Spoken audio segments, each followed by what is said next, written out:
In this video, we will be focused on Latin nouns. Specifically, we will be focusing on the endings for nouns, the declension of a noun, and the gender of a noun. Please make sure that you are quite familiar with the list of items that you need to be able to know and do when you are finished with this video. Here are the endings which we have already learned. If you do not have your pink chart in front of you right now, please make sure to get it and have it in front of you so that you can fill in all of the new endings that we are going to be learning.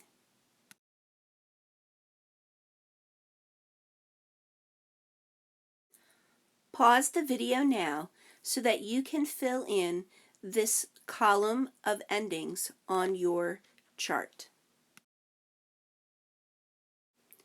Listen to the pronunciation of these endings. I, ah.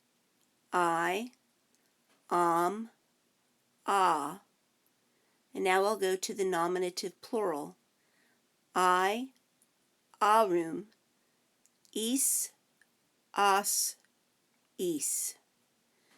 You'll notice that I am not saying the vocative form because there is no ending listed for the vocative form.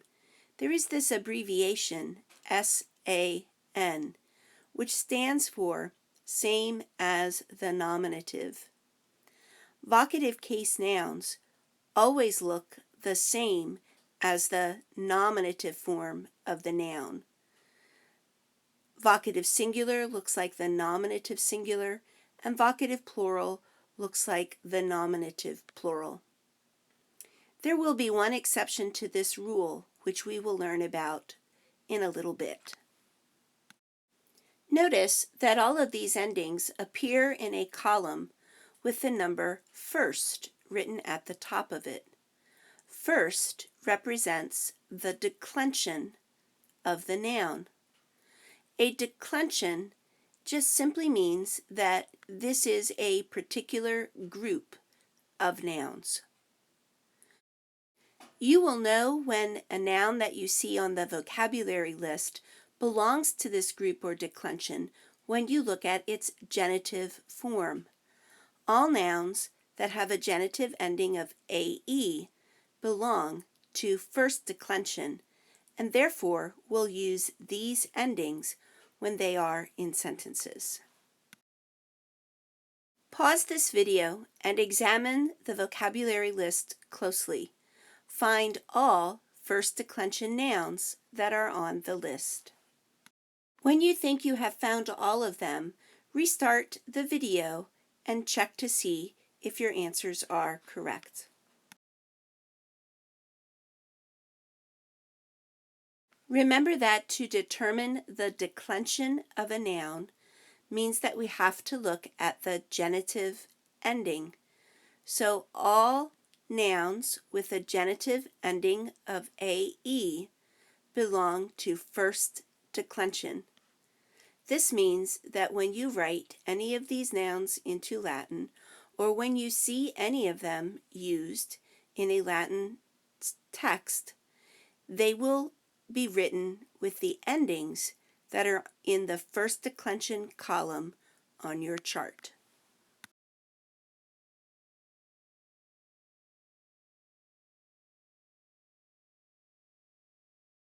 All nouns in Latin also have a gender. Nouns that belong to first declension are feminine. There are some exceptions to that rule. We will talk about those later on.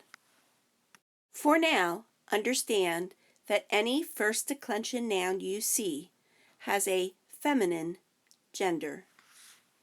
You will notice quickly that the meaning of the word has really nothing to do with the gender of the noun. Now pause the video and fill in the next two columns of endings, second masculine column and second neuter column. Listen as I pronounce the endings. I will start with the nominative singular. Rus.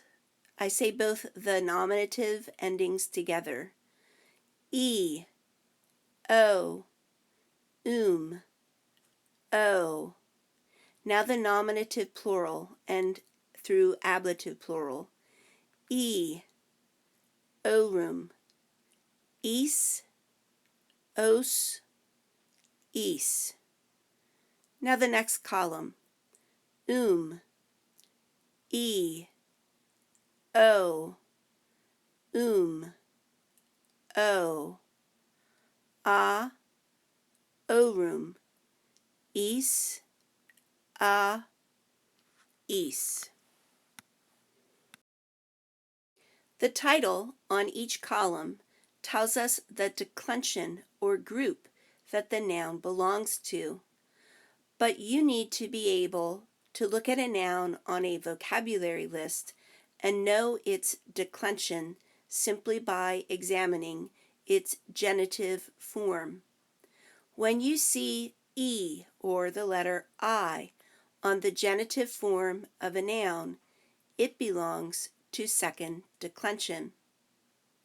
Notice that second declension nouns can be masculine or neuter.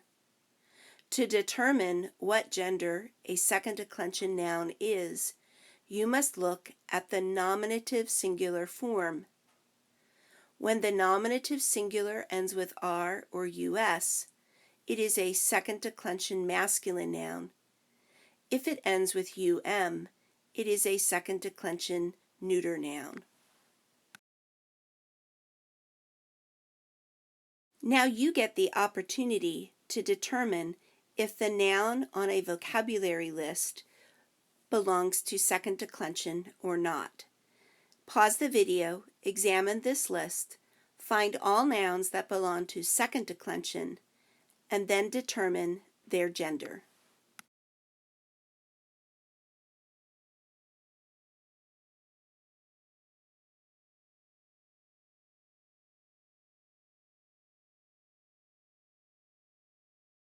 Remember that a noun belongs to second declension when its genitive form on the vocabulary list ends with the letter I, which is pronounced E.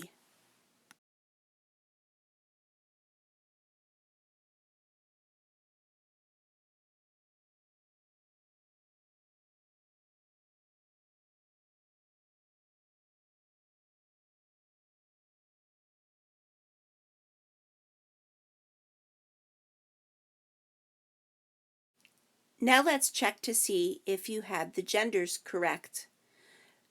To determine the gender, you must look at the nominative singular ending. When it is US, like anus, ani, the noun is masculine. When it is like on auxilium, auxilii, it is neuter. Check the rest of your answers against the answers here in the video.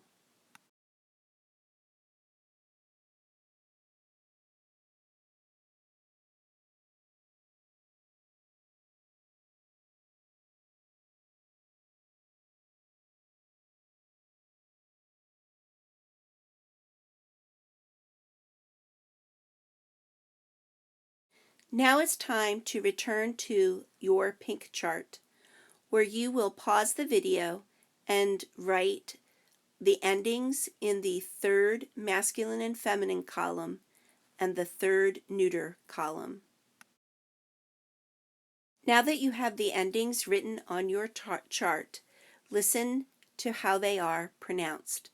I will begin with the third masculine-feminine column, starting with the singular forms. Varies, is, e, m, e. Now the plural.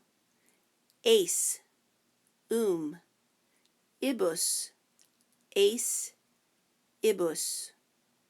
Now moving on to the third neuter column. Varies, is, e, same as the nominative, e. Now the plural, a, ibus, a, ibus. Remember that the number at the top of the column tells us what declension we are in. These are third declension endings for third declension nouns. I will recognize a third declension noun on a vocabulary list by looking at the genitive singular and finding is on the end of it. Now it's your turn to find the third declension noun. One of the things you will notice about the gender of a third declension noun is that it is given to you in parentheses behind the genitive form of the noun. Pause the video now, find all the third declension nouns, and make sure that you note what their gender is.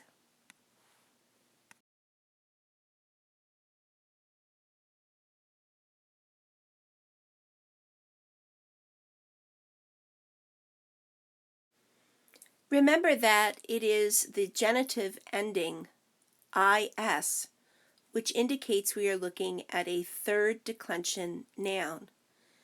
After the genitive form in parentheses is written an abbreviation for the gender of the noun. Homo hominis, for example, is masculine. Sometimes you'll notice with third declension that the gender is logical. For example, Jupiter is masculine. But sometimes it is somewhat illogical. For example, mountain is also a masculine noun, and multitude is feminine. So is the word for swamp, palus, paludis. It is also a feminine noun. Gender in Latin has no bearing on what the meaning of the noun is. It is not always logical. It is just part of the structure of the noun.